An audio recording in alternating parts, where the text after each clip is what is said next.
Genocide by law. How did the South African Aboriginal people declared colored, lose their land and resource rights? Since 1958, the nationalist apartheid government applied what is called an Alienation Act, to keep control of the Aboriginal people declared colored's land rights, fishing rights, forestry rights, mining rights, agriculture rights, and airspace rights. How did they do this? Let us explore and simplify for our people the meaning and function of politician-driven alienation acts. Welcome to the South African Aboriginal Congress, and we are not a political party. The nationalist apartheid government, the nationalist ANC-led government and traditional leaders, has been working together to design, create, and implement policy-driven alienation acts created by politicians, that allows these illegally elected governments and traditional leaders, to convert the resources of the Aboriginal people to a monetary system where the Aboriginal people declared colored, are primarily excluded from. The nationalist government started this implementation in 1958, by using the Missionary Stations Act 9 of 1911, to maintain administration over the colored people's trust land and resource rights. Nationalist governments have also illegally tried to disband the South African Cape Corps, the Aboriginal People's Statutory Defence Force, and they failed, because due to them being non-statutory entities, which does not have the authority to disband a statutory body. The South African Cape Corps stands steady till today. Nationalist governments' attempt at watering down the South African Cape Corps to forums, associations, and war veterans and thus far, was unsuccessful to deceive the South African Cape Corps members. We will unpack the South African Cape Corps in another video. Let me fast forward to Act 9 of 1987, which makes it clearer that the political machinery went into overdrive as this act sought to repeal the Colored Persons Communal Reserves Land Trust Act 3 of 1961. This could only be done with a few of the colored's own people deceiving them, by illegally signing off without consent, the colored people's administration to their trust land and resource rights. This was done through the House of Representatives or the Department of Colored Affairs, as accomplices with the nationalist apartheid government. The same National Party colored representatives, did not mention a word of the trust administration to their own people. The Nationalists' Party colored representatives were well looked after and their families, always had a few nice houses, and they got paid well for the deception, and the colored ANC members are repeating the history today. Some of the few key role players who made agreements with the Afrikaner nationalists, on behalf of the colored people to alienate them from their trust and all its benefits are notably, Tom Swartz, Sonny Leon, Alethea Jansen, Peter Murray, and Cecil Herendeen and others. Some of them till this day is still in politics, moving from political party, to political party by ensuring the alienation acts and nationalist agenda is maintained. Why do these nationalist colored representatives deceive their own colored people? So they can guarantee themselves, and their families to live well. Some of the same colored affairs or House of Representative leaders, are currently claiming traditional status, as a means of positioning themselves again, in their constituencies. This is a grave tragedy, because this means they want to give the colored persons trust administration to the same nationalist politicians again, and this time, they are posing not as colored representatives, but as politicized traditional leaders. The Trunka Act is designed and geared to hand all the colored people's land and resource rights, over to traditional leaders and the newly popping up politically driven traditional authorities. The nationalist agenda has just moved from white, to black, and now to traditional. It remains a nationalist agenda nonetheless. Beware of traditional leadership and the new fad, traditional parliament, or authorities, as this is a serious warning. The North, East, and West Africa tribal traditional leaders that settled here as Xhosa and Zulu amongst others, also gave the rights to the Aboriginal people's land they occupied to historical and present political parties and politicians. Their own people are yet to understand this and hold them to account.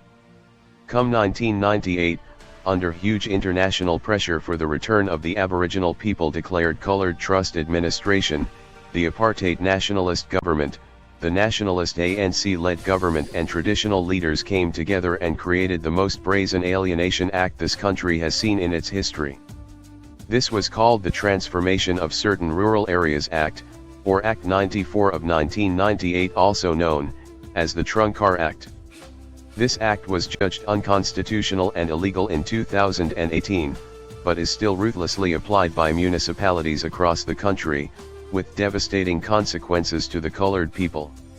Most notably in the different Cape provinces, where the colored people already fled to due to historical dispossession of the rest of their land, now known as homelands. This was created with similar deals between politicized traditional leaders and nationalist governments since 1958. This unconstitutional and illegal Trunkar Act was designed to decimate and alienate the colored people of their land and property rights forever. The plan is to hand the administration over to politicized traditional leaders and associations. They will in turn centralize everything, and govern with equity race-based policies, a perpetuation of the nationalist agenda, essentially protecting historical nationalist thieves and what they have stolen. Let's go through a few examples of how the Trunkar Act aims to alienate you, the colored people, of your land and resource rights.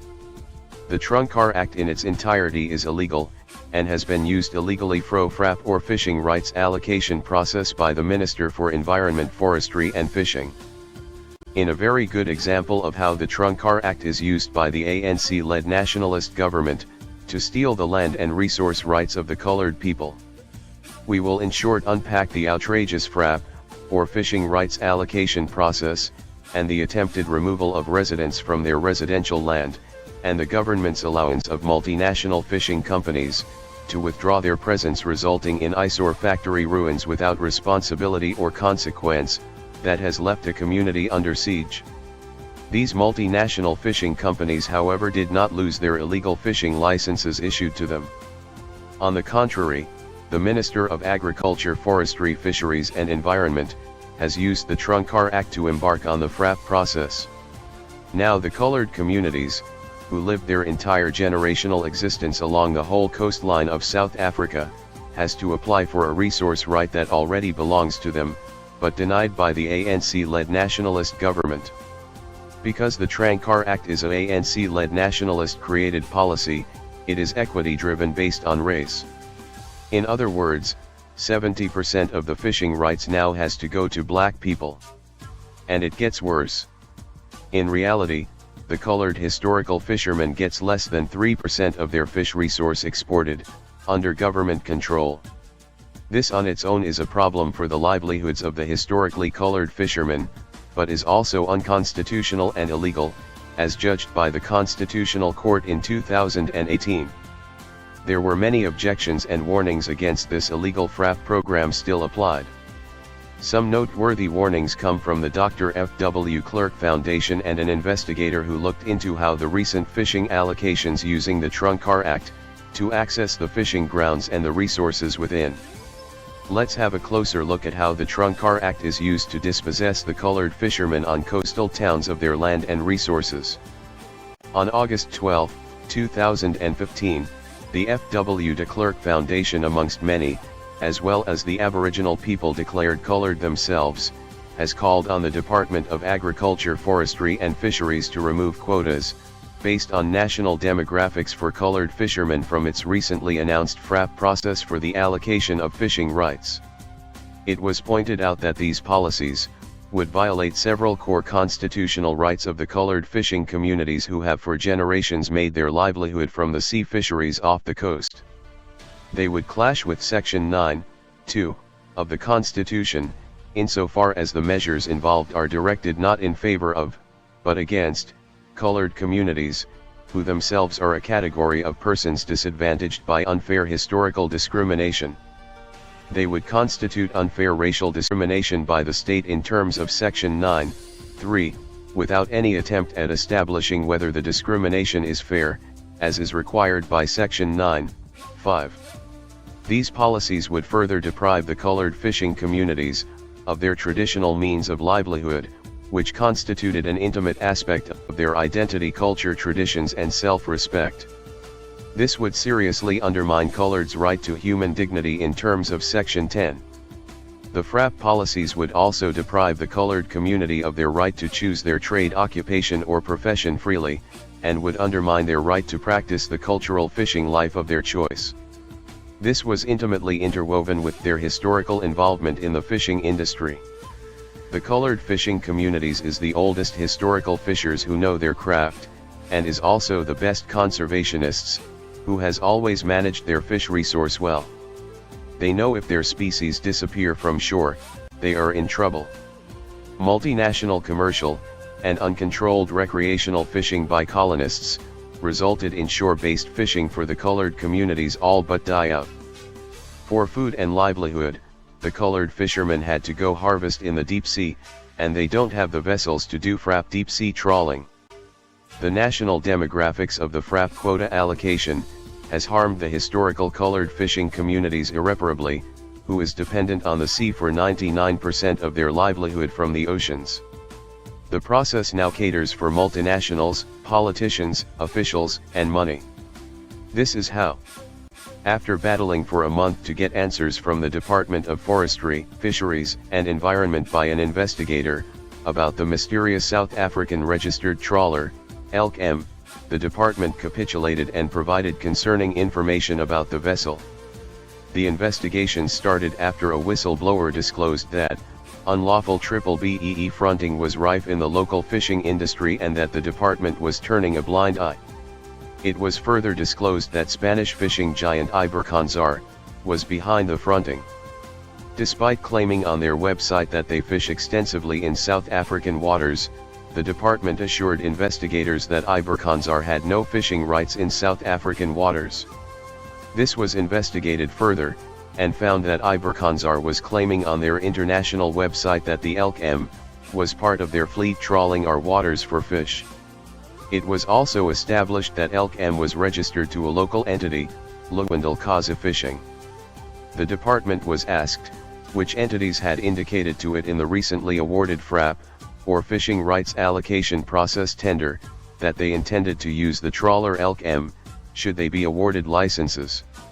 It took the Department of Fisheries 1 month to disclose that 8 companies submitted tenders indicating that they would use the ELK-M, namely, Mahiboya Fishing, Biz Africa 1504, West Shore Fishing, Atlanta Seafood, Kenyasili Fishing, African Community Fishing, Chetty's Fisheries, Ayetu Fishing and Pakamani Fishing.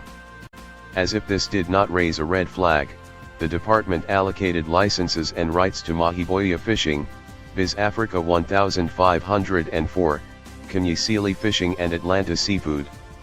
According to the investigator, an insider at the department said that the relevant people in the Department of Fisheries knew the ELK-M wouldn't be able to catch the allocated amounts, even if it operated 24 hours a day, 365 days a year. The department still awarded multimillion rand licenses to the companies, and they know that there is a big stink. The successful tender bidders just get the licenses, and simply on-sell it at a massive profit to another company. That is the game, and the department just goes along with it. The department defended the fact that they had awarded the companies associated with the ELK-M the rights. The department said the successful companies could transfer or sell their rights to other entities subject to terms and conditions. It is simple, ELK-M is used by numerous companies as their trawler of choice, and when the companies get the allocation, it is unsold or used by the big boys, the insider said. Ibercansar is claiming they use ELK-M in South African waters, and the department say they have no rights here. This is BBBEE fronting at its worst, the source said to the investigators. The floodgates of litigation will open the moment the unsuccessful bidders can have access to the department's score sheets. The department has, to date, not supplied the FRAP allocation score sheets. This is an ongoing investigation. Residents of Hout Bay, Ocean View, Austin, Hermanus, Salden Knot, Paternoster, and many more coastal towns has voiced their disapproval of these processes. There was retaliation from the government with the use of starvation of resources, and firing live ammunition upon the colored people when they complained about it. most notably the case of the Hout Bay residents. When the Hout Bay colored community protested against these injustices, they were shot at with live ammunition, and the residents, of whom many were women, were locked up for up to a week. This was done by the ANC-led Nationalist Government Police Services and the trunk-car-wielding Democratic Alliance under Helen Ziller. This is a good example of how opposition parties collaborate to serve the same purpose.